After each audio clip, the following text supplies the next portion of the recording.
இப்போ வரைக்குமே நீங்க குக் பண்ணி குடுப்பீங்களா உங்களுக்கு? எனக்கு காலையில வேலை முடிச்சுட்டு தான் வந்திருக்கேன். ஓ! நீங்க பண்ற டிஷ்ல உங்களுக்கு எது ரொம்ப பிடிக்கும்?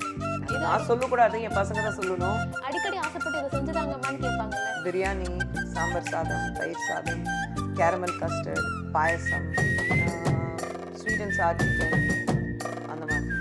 இப்பவுமே நீங்க வந்து அவங்க கேட்கும்போது உடனே செஞ்சு கொடுக்கறதுக்கு ரெடியா தான் இருக்கீங்க. சிம்பிளான விஷயம். உருளைக்கிழங்கு ரைஸ் பண்ணி கொடுக்க சொல்லுவாங்க, இல்லைன்னா பருப்பு சாதம் பண்ணி கொடுக்க சொல்லுவாங்க, இல்லைன்னா வெங்காயம் மசாலா இருக்கும், அது சிக்கன் ஃப்ரைட் மசாலா இருக்கும், அது பண்ணி கொடுக்க சொல்லுவாங்க. அவங்க எப்போ என்ன ஆசைப்படுறாங்களோ அது உங்களுக்கு என்ன மேம் ஃபுட் ரொம்ப பிடிக்கும்? Simple food. எனக்கு ஃப்ரைட், புளிப்பு, காரம் இது 3 அவ்வளோ பிடிக்காது. எனக்கு சிம்பிள் ஃபுட் பிடிக்கும். அண்ட் ரொம்ப கம்மியாக சாப்பிடுவேன். ஸோ அதனால எது இருந்தாலும் ஓகே. காரம் அண்ட் புளிப்பு மட்டும் இருக்கக்கூடாது. Then I'm fine.